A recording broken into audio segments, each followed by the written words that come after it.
Ako po si Miss Winnie at ito ang ating kwento.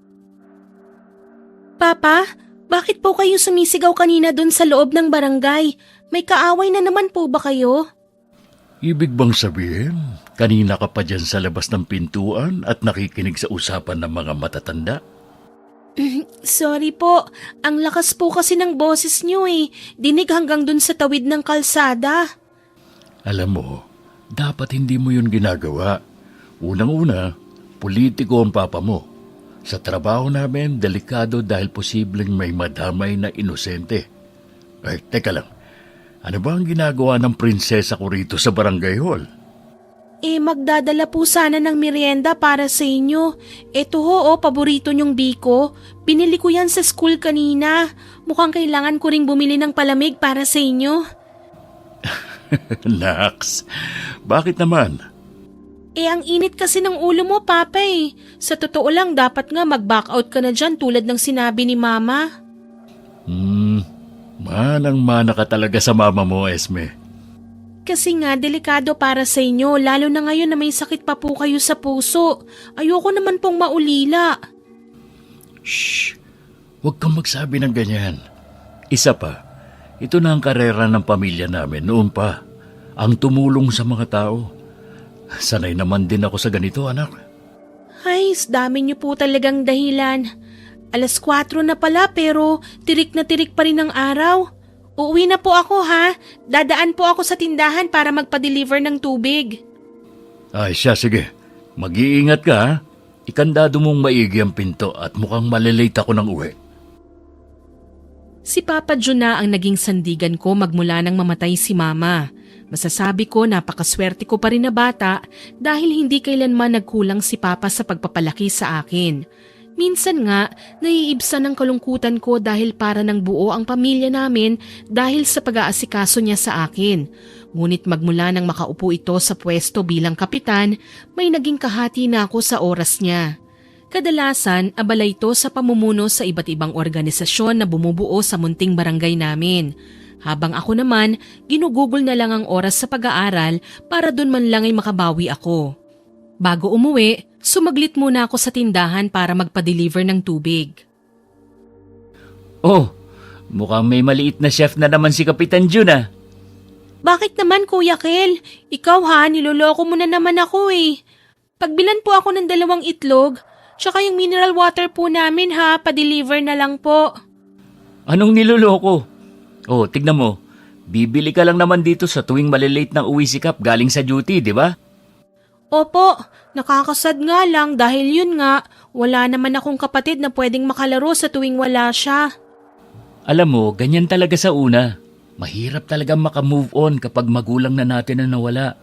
Iba kasi yung pagmamahal na binibigay nila sa atin. Nadali mo. Oo nga pala, may balita na po ba kayo tungkol sa pagkamatay ni Mama? Naku, alam mo, usap-usapan dito sa atin na napag-initan daw ng kalaban ni Kap si Aling Lourdes. Kaya yun, Hoy! Ano na naman yung kinikwento mo sa batang yan, Kel? Hello po, Lolo Paeng. Kumusta po kayo? Maayos ako, Iha. Bakit ba nandito ka pa? At ano yung binibili mo, itlog? Bakit hindi ka ba pinaglulutuan sa bahay ninyo nung bagong nobya ni Kapitan Jun? Po? Nobya as in girlfriend? Lo, tama na. Baka hindi niya pa yun alam. Baka magalit si Kap sa atin yan at hindi na tayo bigyan ng ayuda sa susunod. Ito po ang bayad ko.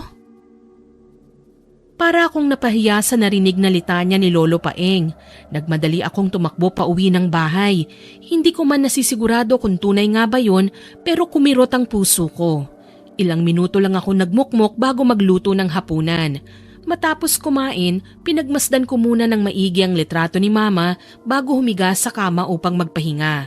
Kaya hirap pa rin talagang iwaksi ang lungkot ko sa isipan sa tuwing nag-iisa ako, Miss Winnie.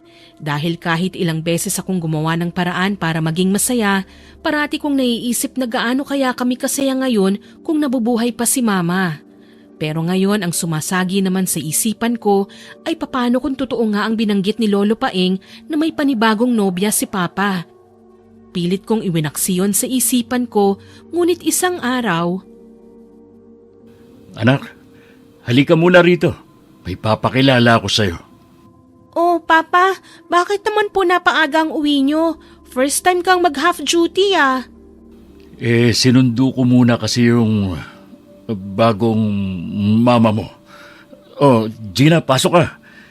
Ito nga pala ang nag-iisang anak kong si Esme. Hello, Esme. Ang cute mong bata ah. Tama nga itong si Mahal. Mahal?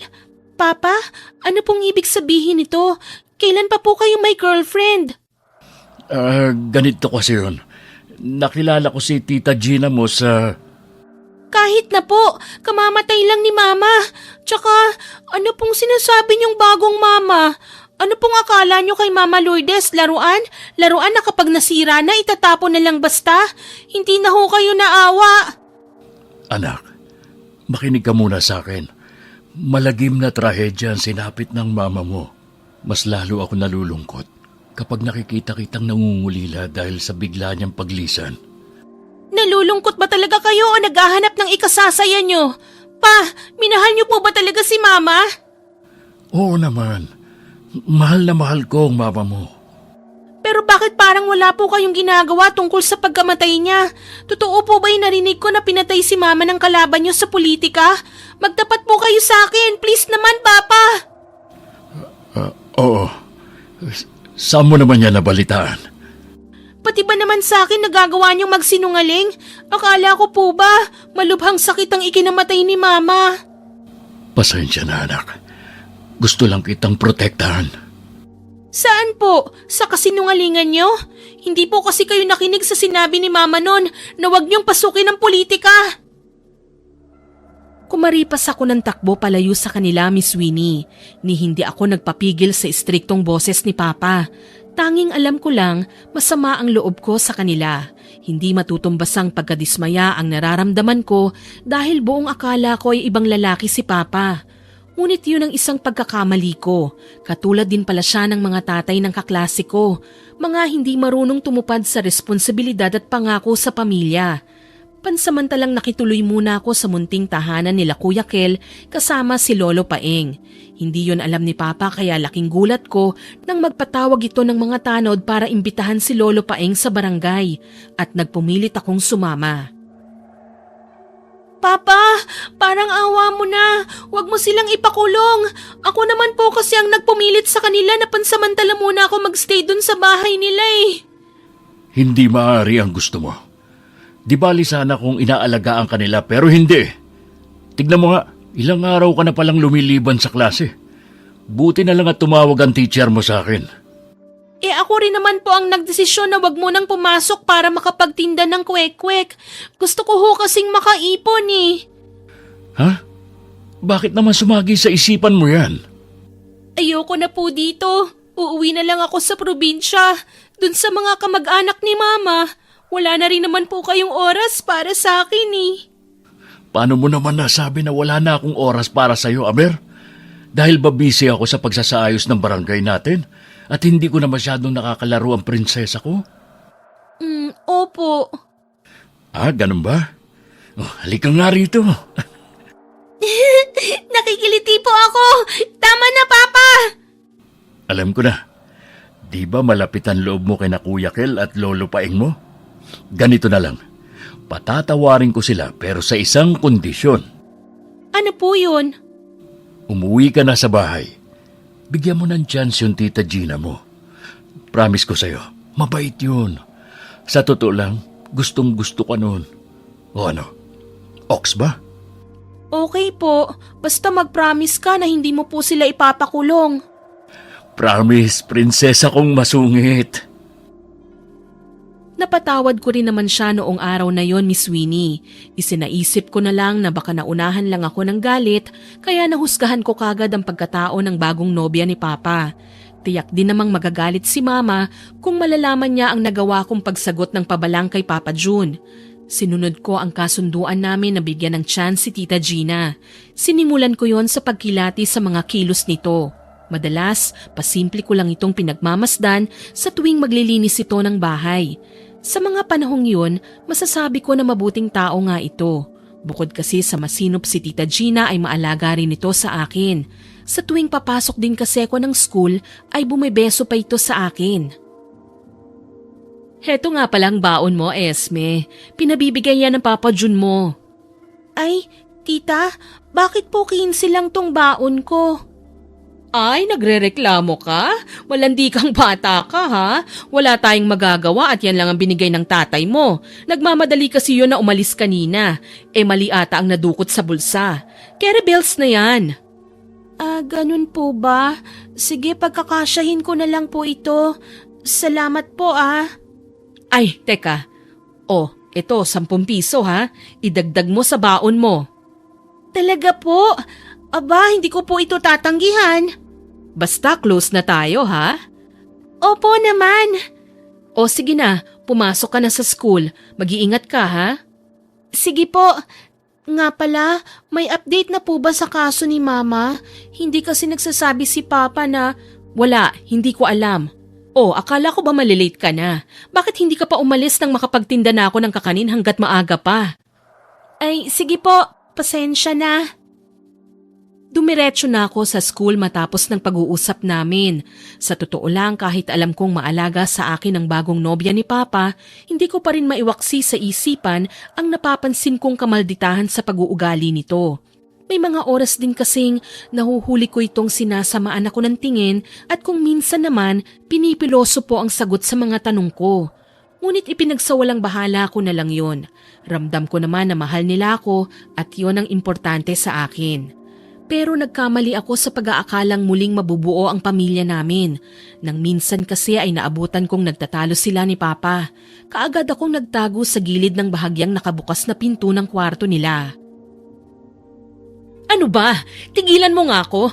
Alam mo, late ka na ngang umuuwi tapos kapag dating mo dito, nakayapos ka pa ng nakayapos. Mahal naman. Bakit ba ang init ng ulo mo? Binasag mo pa yung picture frame ni Lourdes. Aba, bakit mainit ang ulo ko? Kasi yan, puro ka na lang Lourdes. Oo, alam kong kabit ako noon nung nabubuhay pa yung asawa mo. Pero hanggang ngayon ba naman siya pa rin ang bukang bibig mo? Siyempre, nanay siya ng nag-iisa kong anak. Di ko naman pwedeng kalimutan yun ng basta-basta. Isa pa yung anak mo na yan. Di ba ang pangako mo sa akin noon ay bibigyan ako ng magandang buhay? O anong nangyari ngayon? Parang nagmumukha na akong katulong ng anak mo eh. Ikaw naman, pagpasensya mo na. At saka, magiging nanay ka na rin niyang si Esme kapag ikinasal na tayo.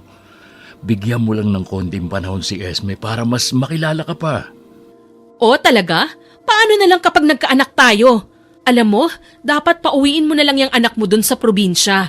Gayong kinukuha rin pala yan ng mga kamag-anak ni Lourdes. Diyos ko naman, hindi ko naman yung pwedeng gawin. Siya na lang ang meron ako. Ha? Siya na lang ang meron ka? Ano pala ako dito? Patatas? Yan, chick boy ka kasi, kaya hindi mo ako pinahahalagahan. Hindi naman sa ganun. Alam mo, babalik na lang ako sa pagtitinda dun sa malansang palengke kung hindi mo tutuparin yung pangako mo. Okay lang naman yung buhay ko dun eh, kaya lang malansa yung paligid. At sino namang may sabi na hindi ko tutuparin? Papa, bakit po basag yung picture frame ni Mama? Bakit niyo po binasag? Yan na lang po ang memory ko sa kanya eh. Kusang umagos ang mga luha sa mga mata ko nang makita ang basag na picture frame. Sa tansya ko, ilang minuto rin akong humahagulgol dahil sa sama ng loob. Napatahan lang nila ako nang mangako si Papa na papalitan nila yon. Mahal na mahal ko si Mama, kahit ang mga gamit niya ay hindi ko hinahayaang masira o kahit madapuan man lang ng alikabok. Sigurado ako na yun din ang naging rason kung bakit hindi mabanggit sa akin ni Papa ang tunay na ikinamatay niya. Gayunpaman, kailangan kong magpakatatag. Sa paglipas ng ilang buwan, unti-unti ko nang napapansin ang pag-iba ng pakikitungo sa akin ni Tita Gina. Kung dati ay ako ang inaasikaso niya, ngayon naman ay tila katulong na ako sa bahay. Ngunit dahil pinanatili ko ang kabutihan ng loob sa kanya ay hindi ako umimik. Pero isang araw, hindi na ako nakapagpigil at nasagot ko na ito ng pabalang-balang. Tanghali na, senyora. Wala ka pa bang planong bumangon at nang makapaglinis ka na ng bahay? Bakit po ba? Tsaka bahay naman po namin ito eh. Si Papa nga hinahayaan po ako matulog dahil alam niyang pagod ako. Oh, bakit? Ako ba ang papa mo, ha? Palibhasa, spoiled ka. Bumangon ka na dyan at linisin mo ng buong bahay. Sige, isusumbong ko po kayo. Wow, nakakatakot ka, ha? Kung ikaw kaya ang isumbong ko, akala mo hindi ko alam na may nanliligaw sa'yo sa eskwelahan? Ha? Paano niyo po alam? Hoy, nakita ka ng kumari ko sa palengke na may kasama kang lalaki. Ang sweet niyo daw nun. Malandi ka talaga? 14 ka pa lang? Manang-mana ka sa nanay mong malandi. Ha? Hindi malandi ang nanay ko. Oh, talaga? Di sige, chika mo yan eh. Che, dalian mo na dyan at maglinis ka na. Hindi mo ba nakikitang bagong cutics tong kuko ko? Hindi ko alam kung ano ang nagustuhan sa'yo ni Papa. Masama palang ugali nyo. Well, excuse me. Matagal nang nanliligaw sa akin si June bago pa mamatay ang nanay mong tigang. Ano naman po ang magugustuhan niya sa isang kagaya nyo? At saka excuse po yon, hindi excuse. Hindi na ako muling sumagot pa kay Tita Gina. Nanginginig na kasi ko sa inis at nararamdaman kong malapit ng tumulo ang luha ko, Miss Winnie. At hindi niya pwedeng masaksihan yon. Hindi ako papayag na makita niya ang kahinaan ko. Tahimik ko na lang na sinunod ang kagustuhan niyang linisin ng buong bahay. Pagkatapos, tumungo ako sa tindahan para bumili ng uulamin namin sa kapitbahay. Oh, long time no see ah. Ngayon ka na lang uli bumili rito. Apo, kumusta ka naman? Pawis na pawis ka. Tsaka hinihingal ka rin. Kagagaling mo lang ba sa labuyan? Nako, dalaga ka na kaya't umiwas ka na sa pakikipaghabulan sa kalye. Ingatan mo ang kutis mo. Lola Berna, hindi naman po kasi ako naglaro. Pinagpawisan po ko dahil nilinis ko ang buong bahay. Pati bubong ho namin tinanggal ko ang mga dumi. Pati bubong? Aba, sino namang may sabi sa'yo na linisin yon? Katarik ng bubong nyo ah. Kusang loob lang po. Natakot po kasi ko na baka may pugad na ng ahas dun. Andun pa naman sa banda dun ang kwarto ko. O siya ho, mauna na po ako ha. Uy kuya, nasa na yung binibili kong 2 itlog? To talaga masyadong chismoso. Ay, eto pala. Teka lang, nag-iitlog ka na naman? Hindi ka na ba pinagluluto ni Aling Gina? Balita ko, dating pokpok daw yun ah. Hoy Michael, yung bibig mo ha? Manang-mana ka talaga sa lolo paing mo. Ikuha mo na nga muna ako ng kapiron. Mauna na po ako. Nadatnan ko naman si Tita Gina na nakahilata sa sala nang makabalik ako. Biglang yumukom ang kamao ko nang makitang nakadikwatro pa ito. Halatang walang plano na tulungan ako sa gawaing bahay. Kaya't imbis na magluto, kumuha ko ng walis tambo at nagwalis sa harapan niya. Intensyon kong asarin siya mula sa panonood ng TV hanggang sa hindi na ito nakapagpigil at kinumpronta na ako. Oh, papansin ka ba talaga? Bakit hindi ka magluto? Ikaw na lang ang hinihintay ko at may pupuntahan tayo. Kaya dalian mo. At saan naman po yun? Pinapupunta tayo ni Jun dun sa palengke para tignan yung pwesto na uupahan niya para makapagtinda ko.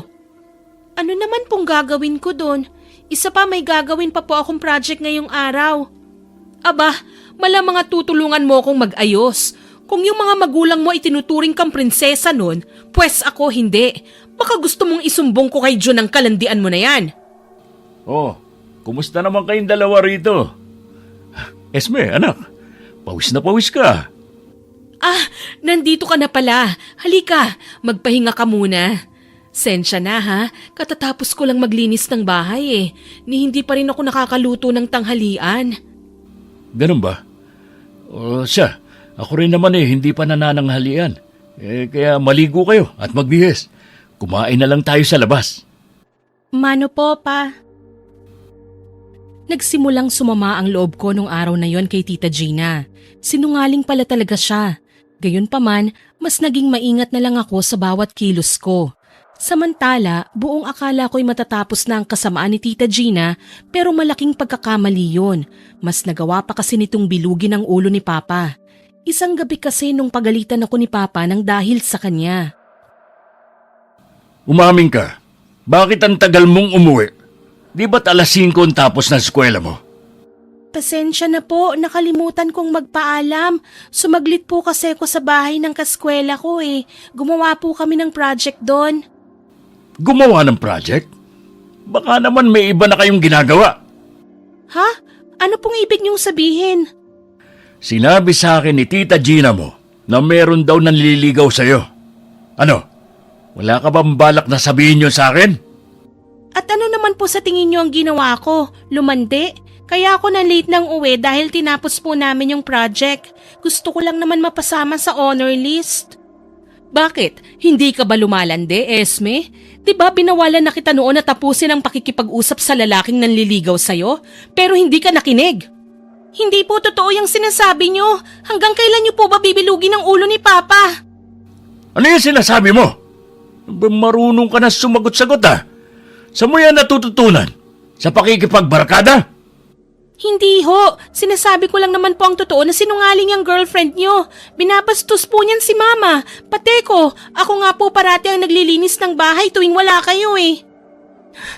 Hindi totoo yan, Esme. Kahit nagdadalang tao ako pa rin ang lahat ng gumagawa dito. Buntis? Bakit hindi ko to alam? Kasi nga nagkakaganyan ka. Nag-iiba na ugali mo. Puro ka Mama Lourdes. Matagal nang patay ang mama mo. Kinalimutan ko na siya. Sana ganun din ang gawin mo. Kinakalimutan? Kung ganun, handa na rin po akong kalimutan kayo bilang ama sa puso ko. Tila nalunok ko ang dila ko nang pagbuhatan ako ng kamay ni Papa. Sinalubong ko ng tingin ang mga nanlilisik niyang mata tsaka kumaripas ng takbo palayo. Sobrang bigat ng puso ko. Hindi ko alam kung paano huhugutin ang tinik mula rito. Dumiretso ako sa tindahan para magpalamig muna. Kaagad naman lumapit si Lolo Paeng nang makita ko. Oh, anong nangyari sa'yo at humahagulgul ka riyan? Umuwi ka na roon at baka ipatawag na naman kami ni Kapitan sa barangay. Pwede po bang dito muna ako? Aba, hindi maaari ang nais mo, Iha. Nakita mong kamunti ka na kaming makulong noon dahil sa pagkupkup sa'yo. Pinapagalitan po kasi ako ni Papa eh. Akala niya lumalandi ako kaya nalate ako ng uwi. Yun din daw po ang sumbong ni Tita Gina. Yan na nga ba ang sinasabi ko noon pa lang? Na kapag nakatuluyan niyang si Kapitan, ang babaeng walang delikadesa na yan, ay magkakalintik ang buhay ninyo. Halika muna sa loob. Malamok na riyan. Kumain ka na ba? Hindi pa po. Apo, anong ginagawa mo rito? Oras na ng gabi ah. Nako, pinagalitan daw ni Kapitan dahil sa sumbong ng madrasta. Ikaw munang kumausap dyan ha, at maghahanap lang ako ng kakainin niya. Bakit ba, Apo? Akala po kasi ni Papa galing lang ako sa labuyan. Akala niya totoo ang sumbong sa kanya ni Tita Gina na lumalandi ako. Hindi naman po. Sinampal pa po ako ni Papa kanina. Ano ka mo? Nakakapanibago at sinaktan ka ni Kapitan. Samantalang dati, ni hindi ka niya hinahayaang masaktan ah. Siguro nga po, hindi na po niya ako pinapahalagahan dahil buntis po ang girlfriend niya. Sus Mariosep, nakasisiguro ba siyang sa kanya talaga ang batang dinadala ni Gina? Ano pong ibig niyong sabihin? Sa'yo ko lamang ito sasabihin. Huwag mo na lang sanang banggitin kay Kapitan na sa akin pa nanggaling ang balita. Pero matagal ng usap-usapan na si Gina ay pumapatol sa kung kani-kaninong lalaki sa palengke. Talaga po? Siyang tunay. Minsang nakausap ko rin ang may-ari ng pwesto na inuupahan ni Kapitan ngayon. At umamin yun sa akin na may lihim pa rin na sekretong relasyon silang dalawa ni Gina. Ha? Kaya pala mas gusto ni Tita Gina na umupa ng pwesto ron kesa sa unang napili ni Papa June. Kaya't mag-iingat ka. Kung kinakailangan mong lumaban kung inaapi ka, gawin mo. Dahil ikaw pa rin ang dapat na maging tagapagmanan ni Kapitan ng mga ari-arian niya. At hindi ang isang babaeng sampid. Bit-bit ko ang mga payo nila sa akin hanggang sa pag-uwi ko ng bahay. Mabuti na lang at wala nang tao akong nadatnan sa sala. Tahimik akong naglakad patungo sa kwarto ko. Mahimbing ang tulog ko noong gabi na yon. Lumipas pa ang ilang mga linggo hanggang sa sumapit na ang bakasyon, kaya't mas dumalas na makasama ko ang nobya ni Papa, lalo na't inutusan niya akong samahan si Tita Gina sa palengke para magtinda. Hindi na lang ako nagreklamo dahil inaabutan din naman nila ako ng pera pagkatapos ng trabaho ko. Sapat na para makaipon ako. Tanging inaalala ko lang ay ang pag-iiba ng pakikitungo sa akin ni Papa June. Ibang-iba na siya tuwing kausap ko. Nawala na ang lambing sa tono ng pananalita niya. Lahat yun ay paniguradong dahil sa impluwensya ni Tita Gina.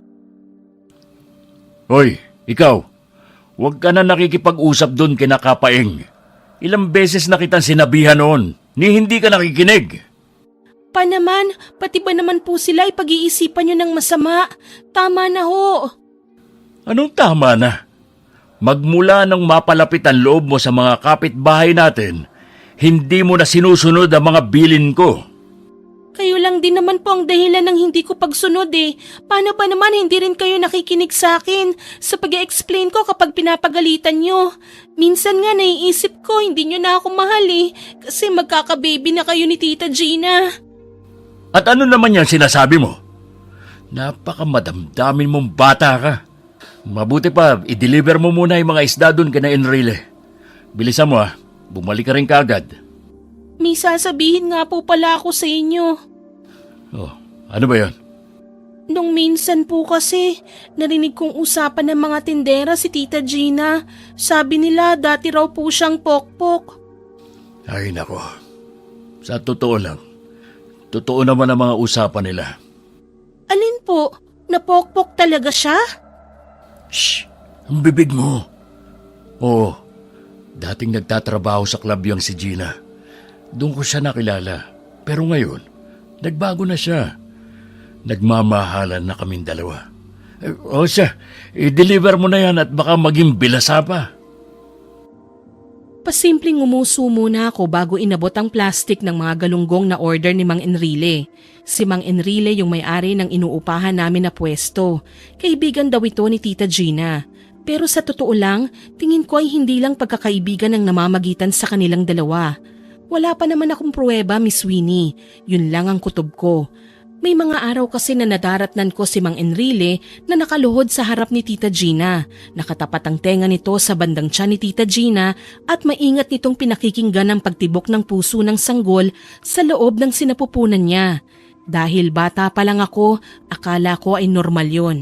Ngunit isang gabi, nadatnan kong magkayapos silang dalawa sa kama sa mismong kwarto pa nila ni Papa. Anong ibig sabihin nito? Bakit kayo nandyan sa kama ni Papa? Wait, magpapaliwanag ako. Lasing si Mang Enrile. Umiiyak siya kanina dahil naghiwalay na sila ng asawa niya. Sinungaling po kayo? Kailan niyo pa po niloloko si Papa? Isusumbong ko po kayo. Magsumbong ka. Anong akala mo? Masisindak mo ko sa ganyan mo? Magsumbong ka. Tignan natin kung sino ang paniniwalaan sa ating dalawa. Walang iya kayo. Niloloko niyo ang papa ko. Hindi na kayo naawa. Anong sabi mo? Walang ya ako? Aba, baka hindi mo alam. Baon sa utang sa akin ng tatay mong kurap. Hindi totoo yan. Hindi nangungurakot ang papa ko. O sige, ganito na lang. Subukan mo magsumbong. Papatayin ko ang tatay mo. Naintindihan mo? Isaksak mo yan sa kukote mo. Natahimik ako nang hugutin nito ang nakasukbit na baril sa bewang para ipakita sa akin. Nasindak ako, Miss Winnie. Ilang linggo ko rin na itinago yun kay Papa June kahit masakit para sa akin. Pasimple ko na lang siyang iniwasan para hindi mahalata na meron akong tinatagong sikreto. Sobrang takot ako na pati si Papa ay mawala sa akin. Subalit nagulat na lamang ako nang isang balita ang bumalot ng katatakutan sa barangay namin. Oh, bakit nandito po kayo, Kuya Kel? Anong nangyari? Ang papa mo, nasan? Kailangan ko siyang makausap. Ha? Nandito po. Teka lang Papa, hinahanap po kayo ni Kuya Kel. Kapitan, kailangan namin ng tulong nyo. O bakit? Ano nangyari? Yung barkada ko po, natagpo ang patay sa ilalim ng tulay. Ano? Halika, samahan mo ako. Esme, maiwan ka muna rito. Ilak mo ang pinto. Naku, Buti nga sa kanila, mahilig kasing tumambay sa kalsada at kapag nasakta naman, hihingi ng tulong sa politiko. Tita, hindi po ba kayo naaawa sa kanila? Ganun na nga po ang sinapit ng tao, ganyan pa rin ang sasabihin nyo? Oh, kasalanan ko ba kung nagkandamatay sila? Di ba hindi? Bakit pa kasi tinupad ni Jun yung karpyo-karpyo na proyektong yan? Bakit naman ho? Anong bakit? Tonta ka talaga? Malamang nung nagkaroon ng curfew, wala nang magiging witness sa mga pagpatay sa mga adik at tambay. Kayo po, hindi po ba kayo natatakot? Aba, saan naman? Napapansin ko po kasi tuwing lumalabas kayo ay madaling araw na kayo nakakauwi. So, sinasabi mong isa ako sa suspect? Aba, dyan ka na nga, Che! Marahan akong hinagod ng masamang tingin niya bago ko talikuran. Naguguluhan din ako sa mga sagot niya, Miss Winnie. Ang defensive kasing pakinggan para sa akin noon. Samantala, hindi ko napigilan ang sarili na lumabas ng bahay para magtungo sa tindahan ng matanawan ko si Lolo Paeng. Alam niyo po ba kung anong nangyari sa kaibigan ni Kuya Kel? Nandito na sila. Nandito na sila. Paparating na ang gabi ng lagim. Sino po? Natatakot po ako. Baka po mamaya ay sumunod ako. May nakapasok po bang sindikato sa lugar natin? Huminahon ka, Iha. Basta palagi ka mag-iingat. Huwag kang basta lamang na magtitiwala sa kung kani-kanino. Maging wais ka sa desisyon mo at sa mga taong nakakasalamuha mo araw-araw. Bakit po? Ano po bang nangyari? Nakita ni Kel ang bangkay ng kaibigan niya kaninang umaga lang nang mamasada siya. Ayon sa kanya, nawawala na raw ang laman loob nito. Wakwak ang tiyan. Hala, ganun po ba? Nakakatakot po. Ano pong gagawin natin? Maging maingat. Kung maaaring wag ka nang lumabas tuwing sasapit ang gabi, gawin mo. Dalaga ka pa naman. Hoy Esme, bruha kang bata ka? Kanina pa kita tinatawag Umuwi-uwi ka ron! Dalian mo! Dali na! Aray ko po! Huwag niyo po akong pingutin! Aray, nasasaktan po ako! Bitawan mo ang bata! At bakit naman tanda? Oh, kilala kita. Di ba ikaw yung matandang albularyo no na nakapatay ng customer? Kumusta sa kulungan? Bagay na bagay ka dun. Tama na po! Wala kayong karapatan para pagsabihan si Lolo ng ganyan. Bastos ka! Walang iya kang bata ka? Ako pang bastos sa ating dalawa? Ikaw ang walang iya. Magmula nang dumating ka dito sa amin, nagkandaletse-letse ng pamilya namin. Pokpok ka kasi. Ano? Gaga kang bata ka? Aray! Nanlamig ang buong katawan ko nang makita ang umaagos na dugo pababa sa hita ni Tita Gina. Nakasuot siya ng maluwag na saya kaya't nagmamadali akong inalalayan itong makaupo. Sumama ako sa ospital para bantayan nito hanggat hindi pa nakakarating si Papa. Nanginginig na ako sa takot habang iniisip ang mga maaaring gawin sa akin ni Papa June kapag nalaman niya ang nangyari. Lumipas ang ilang oras bago pa siya nakarating. Samantalang pinagmasdan ko na lang siyang asikasuhin si Tita Gina. Punong-puno ng pag-aalala ang mukha niya noong nalaman niyang ako ang rason ng pagdurugo ni Tita Gina. Buisit! Ikaw pala may kasalanan kung bakit nakunan si Gina. Walang iya ka. Bakit? Anong dahilan at ginawa mo yun? Naiinggit ka ba? Papa, hindi po sa ganon. Nagawa ko lang naman pong sumagot sa kanya dahil po kinutya niya si Lolo Paeng. At nagawa mo pang ipagtanggol yung matandang hukluban na yan? Nai-impluensyahan ka na ba nila? Sila ba nagtuturo sa'yo na sumagot-sagot sa amin? Hindi po. Pero yung girlfriend niyo, alam niyo po ba kung ilang beses na niya akong minamaltrato at pinagsasabihan ng masasakit na salita? Nagagawa niya yun dahil mahal niya tayo. Mahal? Ganun po ba ang mapagmahal na magulang? Kayo, mahal niyo pa po ba ako? Huwag mong ibahin ang kwento, Esme. Pinag-uusapan natin dito ay yung kabastusan mo sa amin. Hindi naman ho ako magiging bastos kung hindi dahil sa inyo Masyado po kayong naniniwala sa kanya. Sinungaling po yan. Anong prueba mo na sinungaling siya? Ang tagal ko pong itinago sa inyo kasi natatakot po ako. Tinakot po nila ako. Pero nung gabi na umuwi ako ay nadatnan ko si Mang Enrile sa kama. Magkayapos po sila. Ano? Bakit ngayon mo lang sinabi sa akin? Dahil hindi naman po kayo maniniwala sa akin eh. Ibang-iba na ho kayo, hindi katulad ng dati. Isa pa, pinakitaan ako ni Mang Enrile ng baril. Sabi niya papatayin niya raw po kayo kapag nagsumbong ako. Magkasama kaming umuwi ni Papa June. Iniwan niya si Tita Gina roon. Isang araw ng umaga, namulat na lang ang mga mata ko dahil sa pagtatalo nilang dalawa. Ngayon mo pa talaga ako palalayasin kung kailan kagagaling ko lang ng ospital? Paano ng mga pangako mo, June? Pangako? Pangako na dapat sana'y tutuparin ko. Pero ano? Nagpapagamit ka sa iba kapag wala ako. Ano? Hindi yan totoo. Alam mo namang ikaw lang ang mahal ko. Kasinungalingan! Kalapastanganan ang ginawa mong to sa akin, Gina. Binigay ko lahat sa'yo. Pinapasok kita ng buo sa pamamahay ko. Tinanggap ko ang maruming pagkatao mo, pero anong ginawa mo? Tama na po yan. Pumasok ka sa loob ng kwarto, anak. Ayaw kong marinig mong pagtatalo namin. Yan bang anak mo? Ang nagsabi ng mga kasinungalingan na ibinibintang mo sa akin? Lumayas ka na! Ayaw na kitang makita uli! Pagsisisihan mo ito, June. Babalikan kita. Ipinahiya mo ako sa maraming tao. Hindi mo alam kung gaano kita pinagmamalaki. Pero ginamit mo lang ako para sa boto ng taong bayan. Pagsisisihan niyo tong lahat. Isinusumpa ko. Layas na!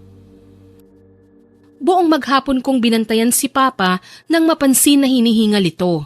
Sa wakas, nailabas ko na ang tinik na bumabagabag sa dibdib ko. Subalit ni hindi pa rin maiwaksi sa isipan ko ang pagbabanta ni Tita Gina. Noong una, pinipilit ko ang sarili na huwag maniwala.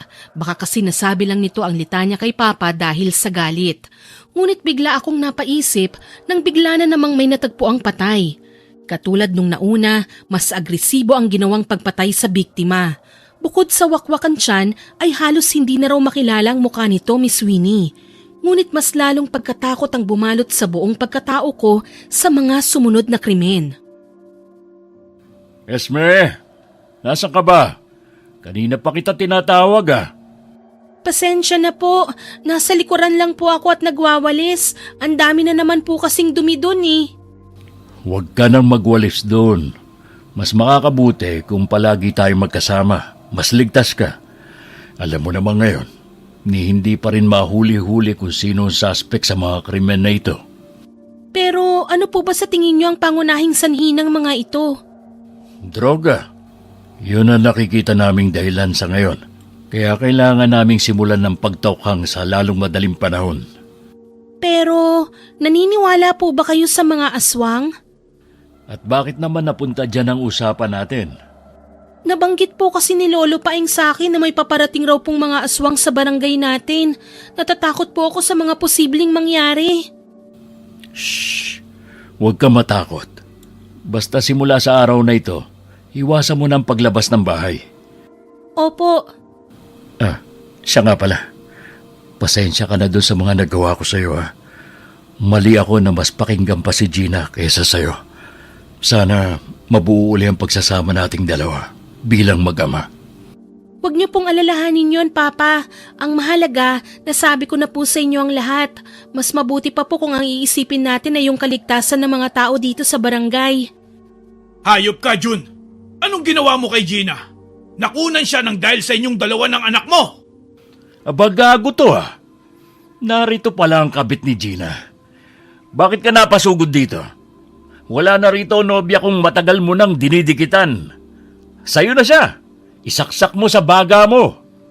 Papa, tama na po. Ikaw, Enrile, umamin ka. Anak mo ba ang dinadala ni Gina? Oo, anak ko yun. Bakit? Nagulat ka ba? Para sabihin ko sa'yo, pera lang ang habol niya at ako talaga ang mahal niya. Buong akala ko ay hindi na matatapos ang mainit na sagutan nilang dalawa. Ang hindi ko alam, hahantong pala yun sa mas malaking kaguluhan. Wala akong nagawa nang hugutin ni Mang Enrile ang baril sa tagiliran nito para barilin si Papa June. Napatulala na lang ako habang saglit na pinagmasdan si Papa na bumagsak sa lupa. Laking pasasalamat ko nang kaagad na tumulong sina Kuya Kel at Lolo Paeng nang makita kami. Ilang linggong nasa ospital si Papa June para magpagaling. Samantalang ako, kinupkup muna nila Lola Berna. Masaklap para sa akin ang kinahantungan ng relasyon nila Papa June at Tita Gina.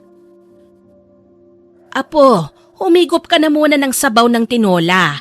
Niluto ko yan. Nalaman ko kasing paborito mo yan eh. Salamat po, Lola. Oh, Kuya Kel, Lolo Paeng, kamusta na po ang kalagayan ni Papa? Makakalabas na po ba siya? Ay oo, makakalabas na siya ngayon. Mabuti na lamang at hindi malalim ang tama ng bala sa kanyang tagiliran. Gayunpaman, mas minabuti niyang magpagaling muna sa ospital ng ilang linggo. O siya, ako'y maliligo lamang ha? Oh, sarap ng kain mo dyan ha, bata. Nga pala, bili ng papa mo na dito ka muna magstay. Bakit po? Sino pong mag-aalaga sa kanya? Huwag mo na raw siyang alalahanin dahil kaya naman daw niya. Ewan ko ba, mukhang maghihiganti yata siya kay Mang Enrile. Shh! Puro ka naman kalokohan. Ikaw na muna dyan at may aayusin lang ako sa kusina. Ay, nandito pala kayo. Siyempre, biro lang yun. Gusto ko lang namang gumaan ang pakiramdam ni Esme. Parang nakababatang kapatid ko na yan eh. Di ba, Apir? Kung ganun, dapat gumala tayo. Ilibot mo ako sa park kung totoo ngang nakakabatang kapatid mo ko. Maganda na dun sa perya. Malapit na ring magpiesta. Ay, oo nga no. Sige, mamaya. Pero ipagpapaalam muna kita kay Kap. Naku, wag na. Secret na lang natin. Hindi naman papayag yun si Papa eh. Naku, talagang batang to. Ay, siya, sige. Basta, mag-promise ka na walang makakalam ha. Kundi, mapupuruhan ako nito kay Kap. Promise po, kuya. Hindi naman din kami nakaalis kaagad ng bahay nung gabi, Miss Winnie. Tinulungan ko muna si Kuya Kel na magsara ng tindahan. Hinintay din naming mahimbing na ang tulog nila Lolo at Lola bago kami tumakas. Sa totoo lang, kahit hindi namin sila tunay na kamag-anak, ay para ng tunay na kadugo ang turing nila sa akin. Yun ay dahil sa kaklose nila si Mama noon. Sumakay kami ni Kuya Kel sa tricycle niya na ginagamit noon sa pamamasada. Sa tansya ko, ilang minuto lang ang biyahe namin bago makarating doon. Kaagad naming sinubukan ng iba't ibang mga laro sa perya. At nang mapagod ay pansamantala muna akong iniwan ni Kuya Kel para ibili ako ng makakain. Subalit nagulat na lamang ako nang biglang merong taong humila sa braso ko. Ni hindi ako makasigaw kahit maraming tao dahil namataan ko kagad ang hawak nitong patalim. Dinala ko nito sa madilim na bahagi ng perya kung saan walang tao.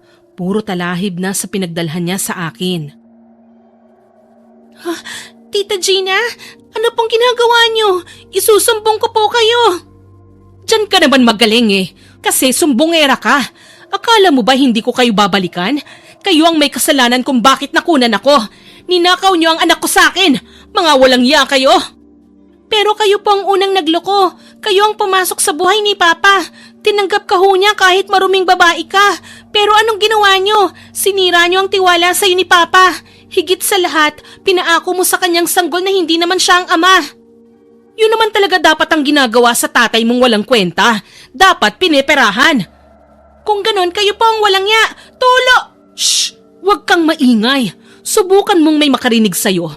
Gigilitan kita ng buhay. Bakit niyo po ba ako dinala rito? Pakawalan niyo na po ako. Ayoko pang mamatay. Hindi naman kita papatayin eh. May ipapakita lang ako sa'yo. Nanlaki ang mga mata ko nang lunukin ni Tita Gina ang bato na dinukot niya mula sa bulsa. Halos maging estatwa ang buong katawan ko nang makita ang pag-iibang anyo niya, Miss Winnie. Nagkaroon siya ng mga mahaba at matutulis na pangil. Nanlilisik ang mga matang nilalang na nasa harapan ko. Muntik na niya akong patayin. Mabuti na lang at nailigtas ako ni Kuya Kel bago pa man ako kagatin ng nilalang. Sa kasamaang palad, nakatakbo siya kagad palayo sa amin matapos itong buhusan ng asin ni Kuya Kel. Ano yung nilalang na yun? Aswang? Paano kanyang muntik nang biktimahin? Hindi po yun ordinaryong aswang lang. Si Tita Gina po yun. Hinila niya ako rito sa talahiban. Mabuti na lang po natagpuan niyo ako. Kung hindi, baka nilapa na ako ng nilalang na yun. Ano ka mo? Aswang si Gina?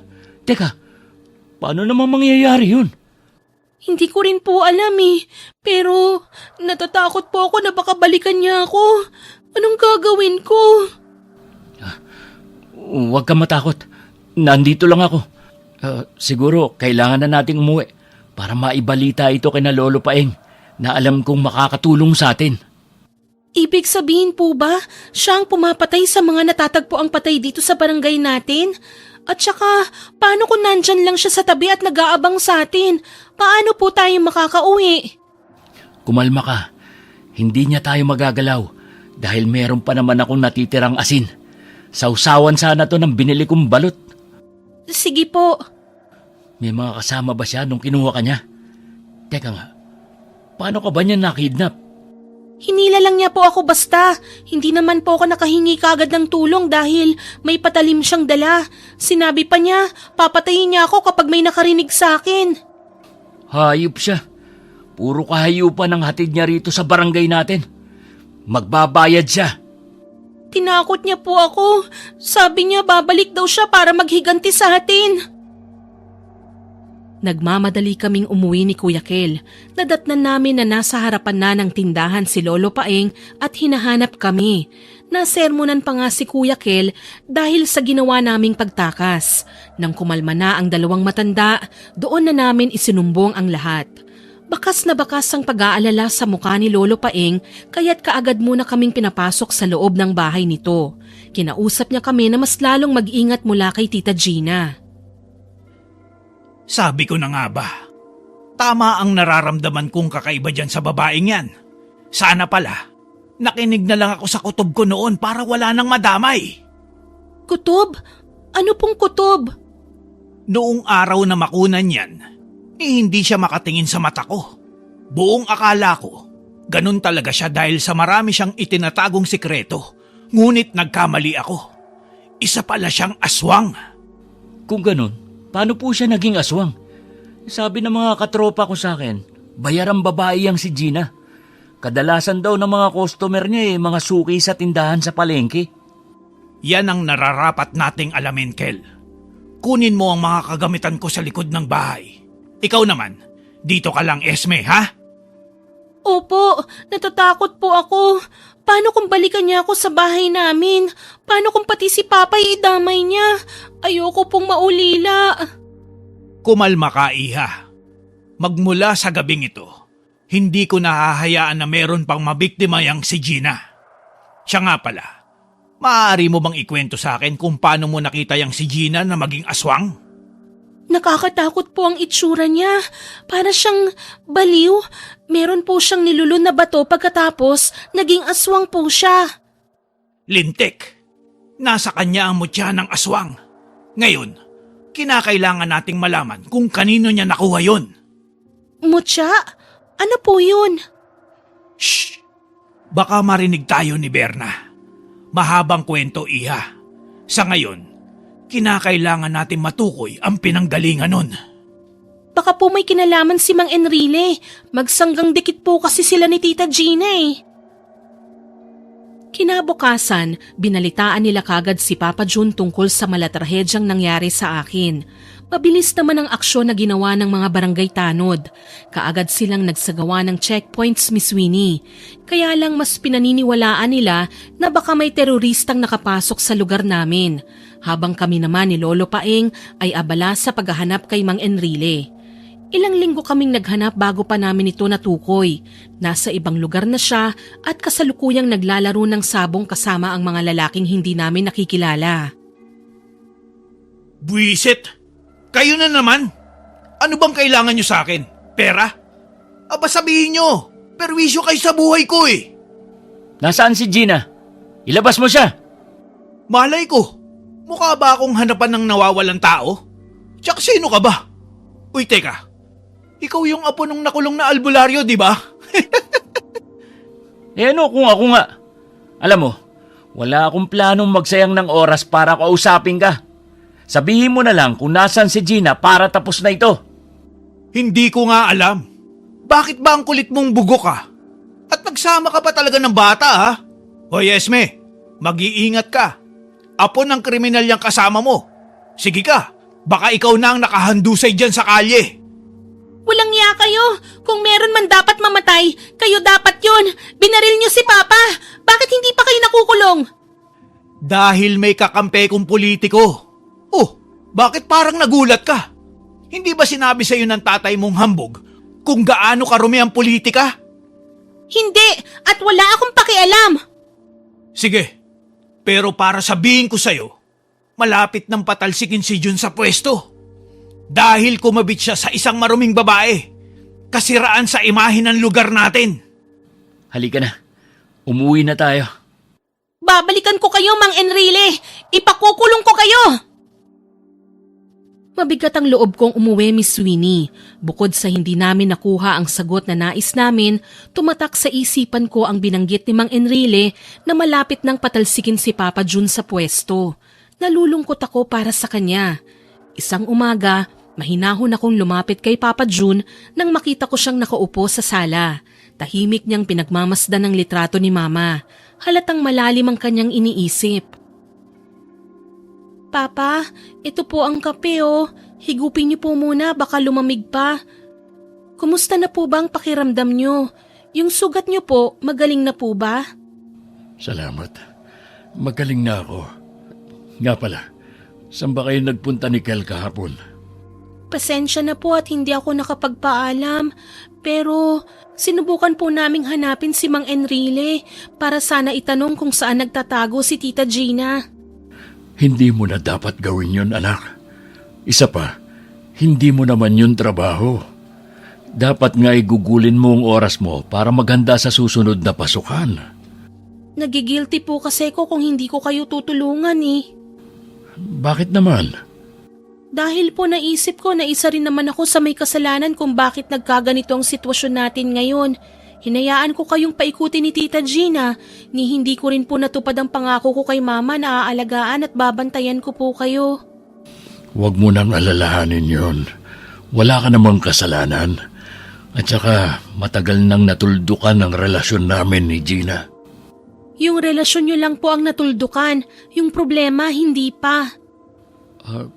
Anong ibig mong sabihin?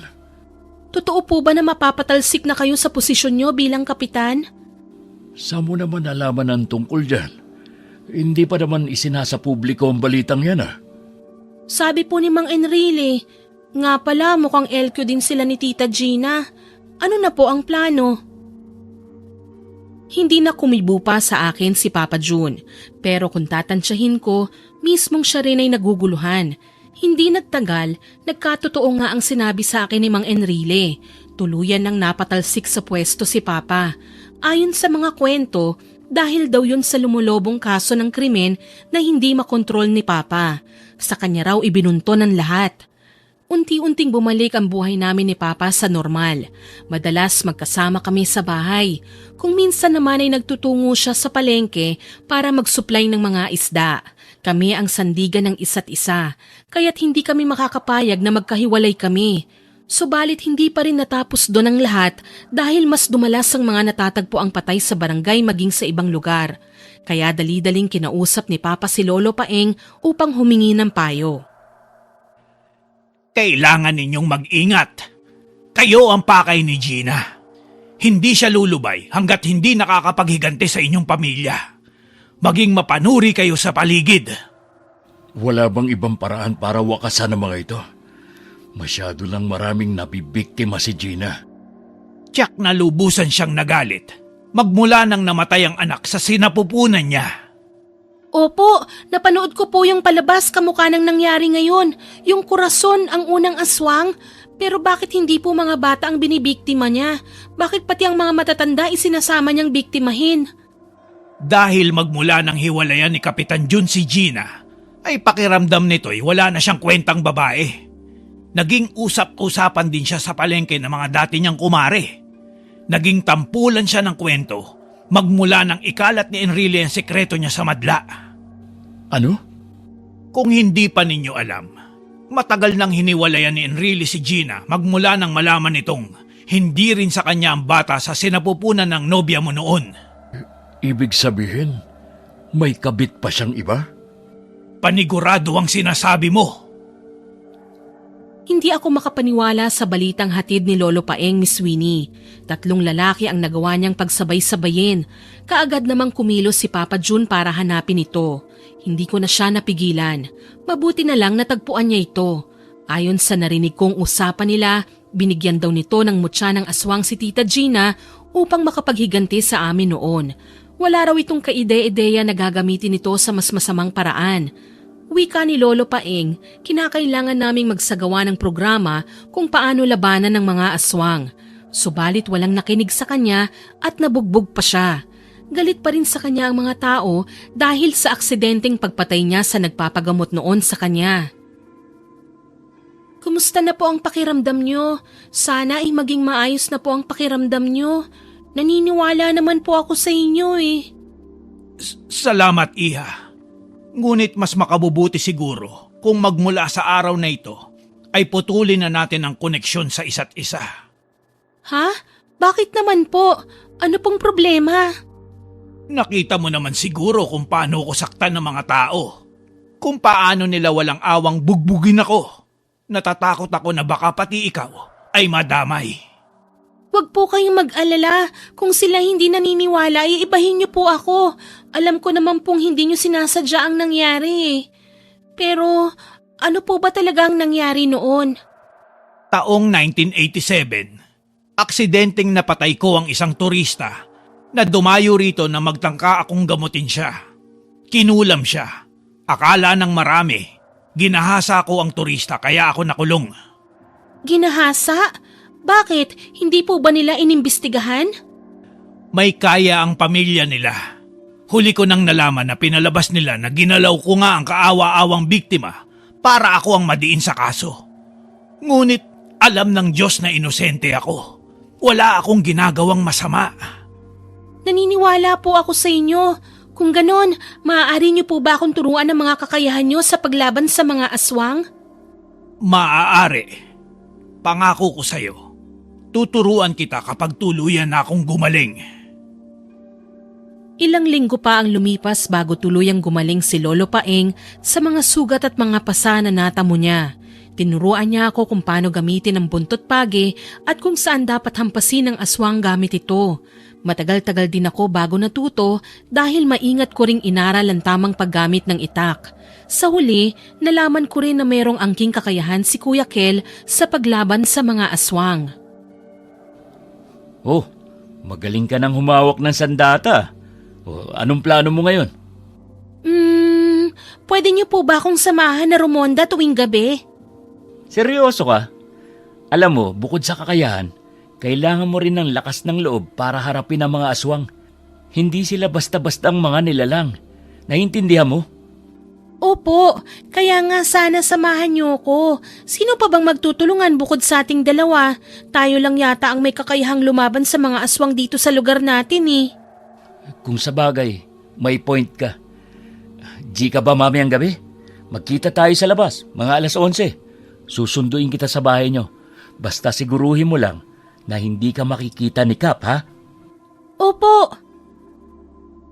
Noong gabi nga na yon ay tinupad ko ang usapan namin ni Kuya Kel. Maingat akong lumabas ng bahay. Nadatnan ko siyang nakaupo sa harapan ng kanilang tindahan. Halos 11:00 na nang makalabas ako. Anong oras na rin kasing tumungo si Papa sa kwarto para magpahinga. Samantalang ako, gising na gising pa. Wala nang masyadong tao sa labas nang magsimula kaming rumonda kahit malapit na ang piyesta. Iniiwasan din kasi ng mga tao na mabiktima sila ng pinaniniwalaang terorista na kumikitil ng buhay sa lugar. Ni hindi talaga nila pinaniniwalaan ang babala ni Lolo Paeng. Alam kong sinyalis yun ang galit nila sa matanda. Buong oras lang kaming nakasakay ni Kuya Kel sa tricycle hanggang sa magulat na lang kami dahil may biglang humarang sa daraanan namin. Nakataliko dito kaya hindi ko maaninag ang muka. Ay pusang gala naman. May lasenggong nakatulog sa daan. Teka nga muna, palalayasin ko lang. Diyan ka lang ha. Kuya, hayaan niyo na po siya. Baka kung ano pa yan at mapahamak pa tayo. Saglit lang naman ako. Pauuwiin ko na rin at baka mabiktima pa ng aswang. Teka, basta kahit na anong mangyari, huwag kang bababa. Maliwanag? Opo, kuya. Gising na po. Gising na po. Ay, teka. Mang Enrile? Anong ginagawa mo rito? Tarantado ka!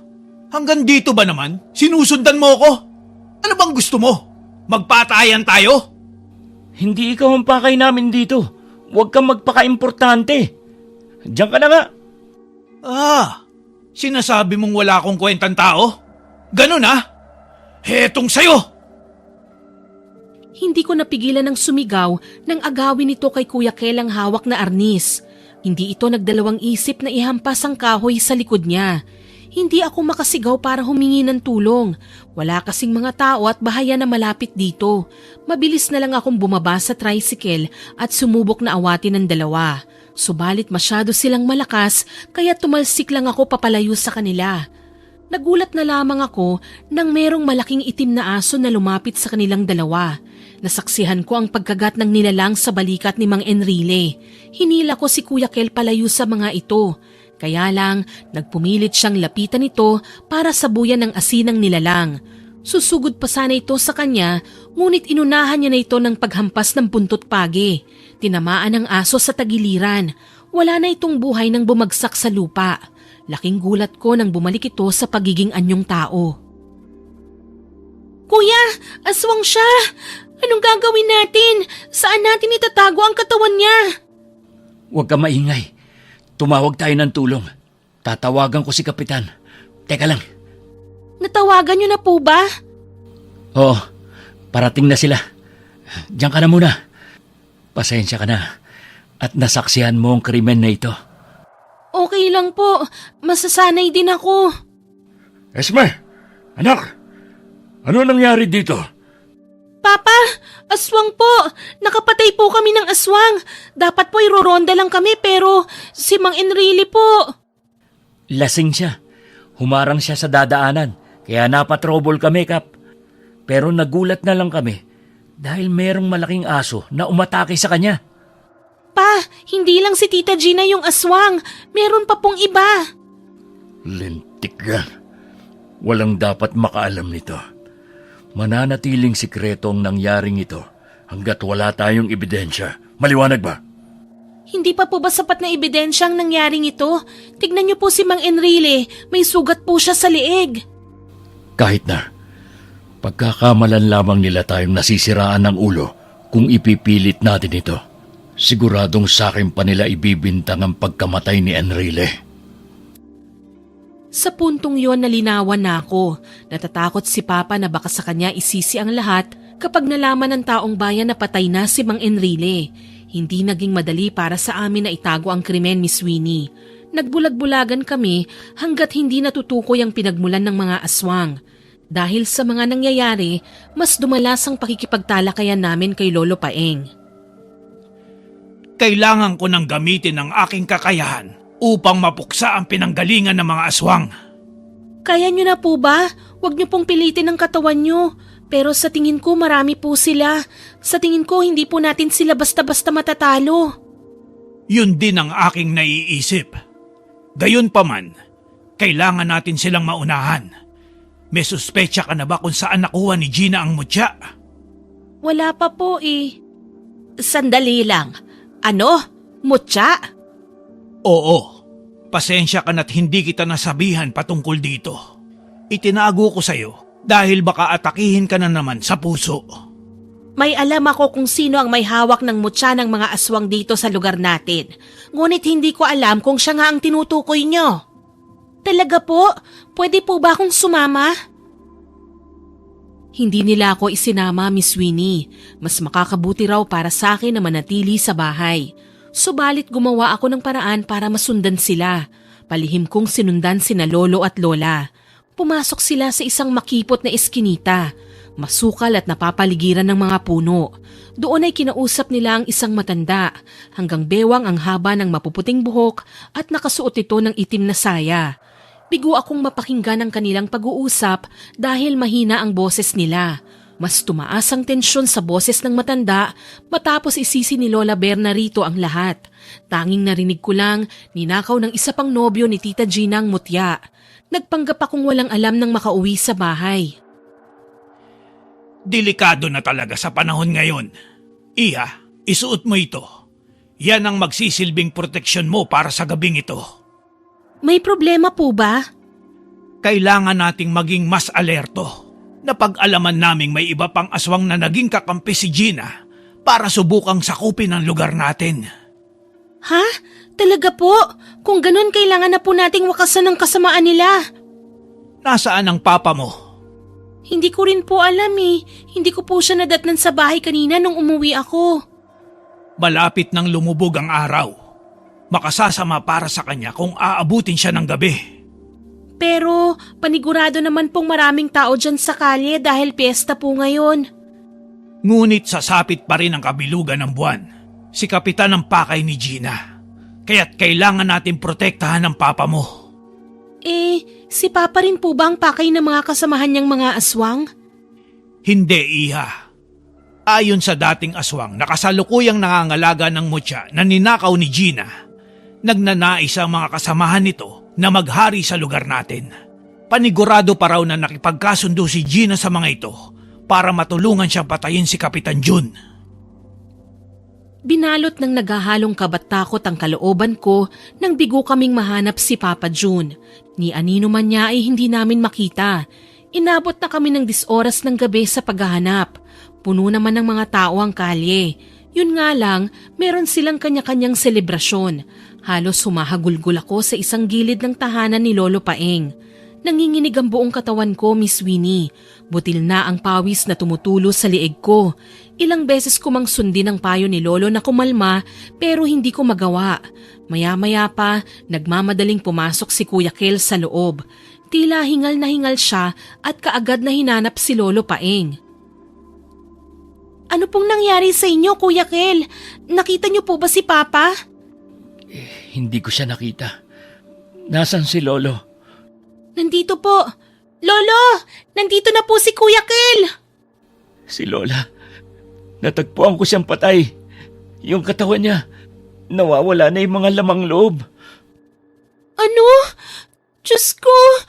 Pero, paano naman nangyari yun? Kasama lang namin siya kanina. Yan na nga ba ang sinasabi ko kaya't kung maaari, ayokong sabihin sa kanya ang patungkol sa mga aswang. Nangyari na po ito noon, di ba? Oo. Ilang beses nang kamuntikan mailagay sa peligro ang buhay niya dahil sa pagnanais na makuha ang katahimikan kapalit ng buhay niya. Kung ganun, ano na pong gagawin natin? Wala na si Lola. Hindi ko na matutupad ang pinangako ko sa kanya na ililibre ko pa siya. Magpakalalaki ka. Huwag mong ipakita sa ibang tao ang kahinaan mo. Tanging maipagkakaloob na lang natin sa kanya ay ang hustisya. At ibibigay natin yun sa kanya ngayong gabi ring ito. Napatiim ako sa binitiwang litanya ni Kuya Kel. Bakas sa mga mukha nila ang katapangan ng isang taong nawalan ng mahal sa buhay. Hindi na sila nagsayang pa ng oras. Kanya-kanya silang dampot ng mga armas na nakalatag sa lamesa. Gayon din ang ginawa ko. Maingat na kinuha ko ang kwintas na bawang at isinabit ito sa aking leeg.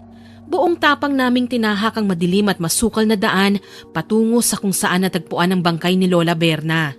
Hindi ko napigilan na tumulo ang mga luha ko nang makita ang karumal-dumal na sinapit nito. Katulad ng ibang biktima, wala na ring bituka si Lola. Maya-maya pa, isang malakas na hangin ang humampas sa aming muka dahilan para mapuwing kaming tatlo. Sa pagmulat ng mga mata namin, nasa harapan namin si Tita Gina at ang 5 naglalakihang aso. Nanlaki ang mga mata ko nang mamataan si Papa Jun. Puro bahid ng dugo ang katawan niya galing sa mga malalaking kalmot. Ha? Papa! Teka, huwag kang lalapit sa kanila, Esme. Masyado silang marami. Pero kailangan ko pong iligtas ang papa ko. Hindi naman po sila basta-basta makakalapit sa akin eh. Kahit na, hindi tayo nakasisiguro. Wag po kayong magkakamaling saktan si Papa. Ibalik niyo po siya sa amin. Please lang. At anong akala mo sa akin? Uto-uto? Ilang linggo kong pinaghirapan na patayin si Jun. Kung hindi dahil sa'yo, nagtagumpay na sana ako sa plano ko. Walang iya ka! Ginamit mo lang pala si Papa! Dahil sa'yo nasira ang pamilya namin! Etong sa'yo! Sige, subukan mo magsaboy ng asin. Sisiguraduhin kong matatapyas ang ulo ng Papa mo! Ano po ba talaga ang gusto nyo? Bakit po ba kayo naninira ng pamilya? Wala po bang nagmahal sa inyo? Hindi po ba kayo inaruga nung... Tumigil ka! Oo, maaari niyong husgahan ng pagkatao ko. Bata pa lang ako, inggit na ako sa mga batang may buong pamilya. Kaya heto, nangako ako na kapag lumaki ako naman ang sisira sa pamilya nyo. Inggitera po pala talaga kayo eh. Naputol ang pag-uusap namin ni Tita Gina nang merong yanggaw na sumulpot mula sa likuran namin, Miss Winnie. Swerte na lang namin dahil naramdaman ito kagad ni Kuya Kel. Hinampas niya ito gamit ang buntot pagi hanggang sa mawalan nito ng buhay. Bumalik sa anyong tao ang aswang. Nakatakbo na si Tita Gina nang maibalik ang atensyon namin sa kanila. Kaagad naman ding nagsimula ang pag-atake ng mga malalaking aso sa amin. Bawat nilalang ay nakakatikim ng hagupit ni Kuya Kel at Lolo Paeng. Samantalang ako, mabilis na hinabol si Tita Gina kung saang direksyon ito tumakbo. Hindi naman din lingid sa kaalaman ko ang direksyon na pinagtunguhan niya dahil 100 lang naman ang maaari nitong tahakin. Naabutan ko itong nakatayo sa gitna ng dilim. Nanlilisik pa ang mga mata nitong nakatitig sa akin. Hindi ako nagpatinag, Miss Winnie. Biglang yumukom ang mga kamao ko. Inilabas ko ang matalim na itak mula sa kinalalagyan nito. Kahit ano pang kasamaan ang gawin mo, hindi ka pa rin mananalo sa amin. At talagang nagbitbit ka pa ng ganyan, bata. Anong akala mo? Matatakot ako sa'yo? Kayo ang dapat na matakot sa akin. Talaga naman nakakatakot kayo. Bakit? Dahil isa kang linta. Proud ka sa pagiging kabit? Dahil walang may gusto sa'yo. Hindi totoo yan. Inggitera ka. Paanong hindi totoo? Desperada ka nga eh. Ngayon, tayo ang magtutuos. Matapang ka lang naman dahil meron kang pangontra sa aswang, pero wala kang utak.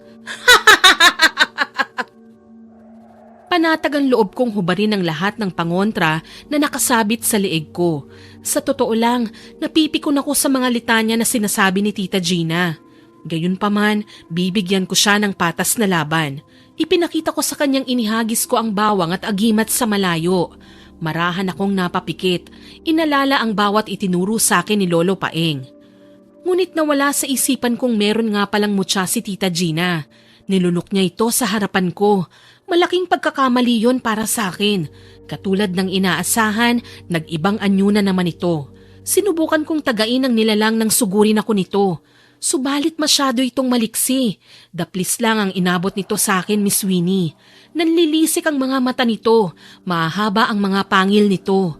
Sa mga sumunod na pagsugod nito sa akin, napuruhan na ako ng nilalang. Nakalmot nito ang likod ko kaya natumba ko. Nabitiwan ko rin ang hawak kong armas. Pinilit kong abutin ang itak, ngunit nabigo ako.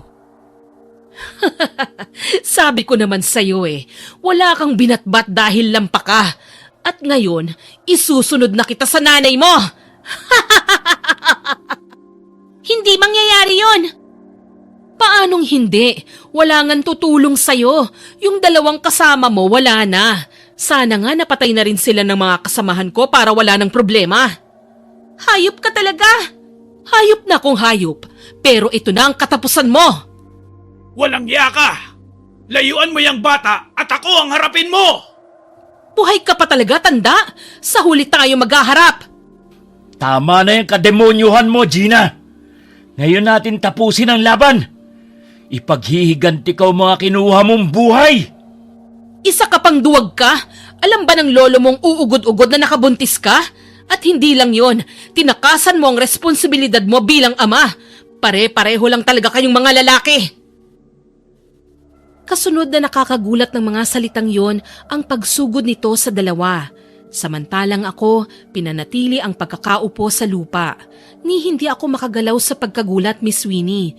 Pinanood ko silang maglaban, laman sa laman, dugo sa dugo. Ramdam ko ang matinding pagkagulat mula sa mga pag-atake ni Tita Gina. Samantala, kalkulado naman ang bawat pagsalag at paghagupit nila Kuya Kel ng buntot pagi rito.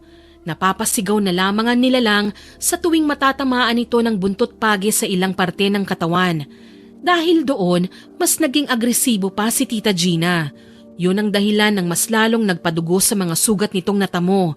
Napanganga na lang ako sa gulat nang bumagsak ito sa lupa dahil sa panghihina. Mas nakita ko ang mga sugat nito sa katawan nang mamataan ang maliwanag na sinag ng buwan. Kalmadong naglakad palapit si Kuya Kel sa akin.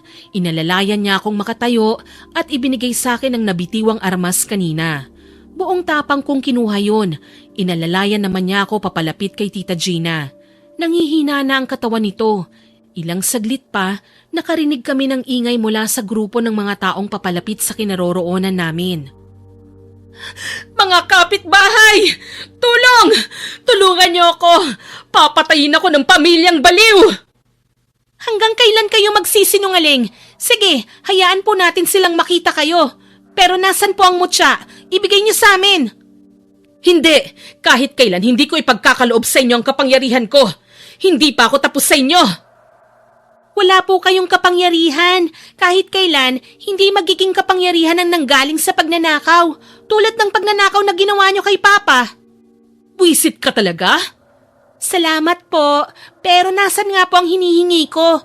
Ibigay niyo na. Tayo lang naman dalawa rito eh. Umalis na sina Lolo Paeng. Kapag ibinigay ko ba sa'yo, tutulungan mo akong makatakas? Anak? Opo.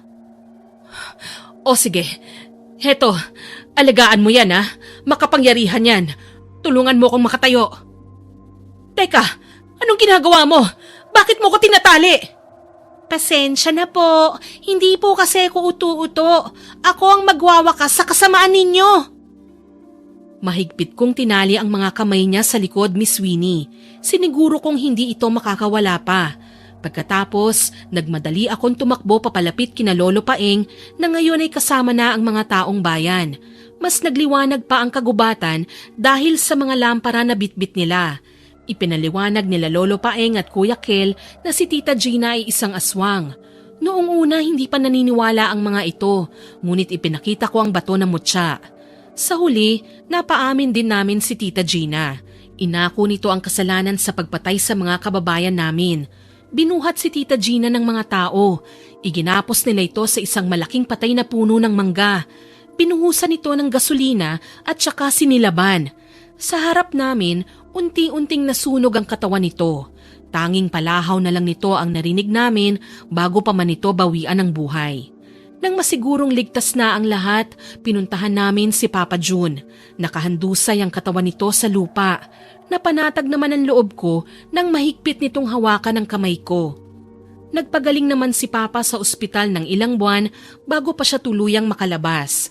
Sa kasamaang palad, nabulag ang isang mata niya dahil sa kalmot ni Tita Gina. Gayunpaman, laking pasasalamat ko na nabuhay siya. May makakasama pa rin ako sa buhay. Sa araw ng kaarawan ko, naghanda ng magarbong sorpresa si Papa June sa akin na siyang nagpatulo ng luha ko. Wow! Sa wakas may cake na rin ako sa birthday ko. Salamat po sa pagtupad ng wish ko. Wala yun. Alam mo, kahit dalaga ka na, ikaw pa rin ang nag-iisang prinsesa ko. I love you, Papa. I love you too, anak. Sana maging masaya ka sa kaarawan mo. Hindi lang po masaya, sobrang saya po dahil nabigyan natin ng maayos na burol ang mga naging biktima. Pero grabe po talaga ang nagagawa ng inggit sa katawan ng tao, no? Oo. Kung hindi natin kokontrolin ang inggit sa katawan natin, mawawalan din tayo ng kontrol sa sarili natin. Maaari tayong makasakit ng kapwa. Oo nga po, kaya malaking pasasalamat ko dahil pinalaki niyo ako ng mabuti. Malaki rin ang pasasalamat namin ni Mama Lourdes na ipinagkaloob ka sa amin. Oy, birthday girl! Hello po, Kap. Ipapakilala ko lang po sana sa inyo yung girlfriend ko. Malapit na rin po kaming ikasal. Oh, talaga? Ba, magandang balita yan Siya po ba yung nabuntis mo noon, Kuya Kel? Shh! Ikaw Chismosa ka na rin. Anong palagi kong bilin sa'yo? Na? na wag makikinig sa usapan ng iba. Sorry po, hindi ko lang po napigilan. O sige, halika kayo. Kumain muna kayo. Nakangiti akong pinagmasdan si Papa na asikasuhin ang mga bisita namin. Doon ko napagtanto ang layo na ng narating namin sa buhay. Kahit walang tumatayo bilang ilaw ng tahanan, mananatili pa rin ang mama ko sa puso't isipan namin. Dapit hapon na nang matapos ang simpleng salo-salo. Tahimik akong bumisita sa tindahan nila Lolo Paeng para kumustahin ito. Nadatnan ko itong nakahiga sa papag. Ibinalita rin kasi ni Kuya Kel sa amin na may sakit si Lolo. Dinamdam daw nito ang biglang pagkawala ng kanyang asawa na si Lola Berna. Hello po, magandang hapon. Dadalhan ko lang po sana kayo ng makakain, Lolo. Ito po ang sopas, oh. Salamat naman, Iha. Kumusta na po ang kalagayan niyo? Hindi na kailan pa magiging maayos. Nawala na ang mahal ko. Ano pang silbi ng buhay ko at ng bagay na ipinangako namin sa altar? Nais ko nang sumunod sa kanya. Naku, wag po kayong magsalita ng ganyan. Sinasabi ko lamang ang totoo. Siya, kapag nawala ako, sa'yo ko ipagkakaloob ang mutya. Alagaan mo ito, ha? Opo, pero babalik pa po bang mga aswang? Maaari. Marami pa sila. Ngunit panatag na ako dahil alam kong maayos kong naipamana ang kakayahan ko sa inyo. Maraming salamat sa sopas. Umuwi ka na at baka hinahanap ka na. Saktong paglisan ko ay doon naman pala binawian ng buhay si Lolo Paeng. Isa ako sa mga nagbantay sa burol niya. Matapos ang lahat, mas naging matibay pa ang relasyon namin ni Papa June sa isa't isa. Mas nagmahalan pa kami, inalagaan at pinrotektahan ang isa't isa. Sana po ay nagustuhan niyo ang binahagi kong kwento. Bago ko po tapusin ito, gusto ko pong mag-shoutout sa mga masusugid nating listeners. Shoutout po kina Miss Vicky Yabut from Bahrain, Miss Estela da Silva from Switzerland, sa Vikai's Kitchen from Cairo, Egypt, Miss Bless Fam na nag-comment po sa Karma ng Pabayang Magulang upload na nakikinig po siya sa atin habang naglalaban ng kurtina at bedsheets. Naku, sana po napapagaan ko ang trabaho nyo sa mga kwentong ina-upload po natin. Shoutout din po kay Miss Ellen Obias na nag-comment po na dina-download daw po niya ang mga stories natin para mapakinggan habang nagdadialysis. Malaking tulong daw po yun sa 4 na oras niyang treatment. Ma'am, hangad ko po ang inyong paggaling at magkaroon kayo ng mabuting kalusugan. Kay Sir Francisco Neng from Saudi Arabia, kay Miss Jennifer de la Vida na avid listener daw po natin from Zamboanga, Sibugay, kay Miss Mila Cordero from London, kay Miss Noreen Butron from Pasig, kay Cristiani Moncada at sa mga medtech ng Princess Margaret Hospital sa Bahamas, kay Miss Myla Dumalag at Ma'am Alma Hornales na lagi pong nag-heart sa mga upload natin. Sa Eneria family po, Miss Jessica Rojas from Kuwait, kay Miss Rose Ann Rama, kay Miss Chris Alcantara at kay Miss Mel Santarita o The Traveler na heart sender po sa ating mga upload, kay Ma'am Basanta Mila at kay Miss Herlin Gabison. Salamat po sa pagko-comment at pag-like nyo sa mga upload natin. Muli, ako po si Miss Winnie na nagpapasalamat sa inyong pakikinig.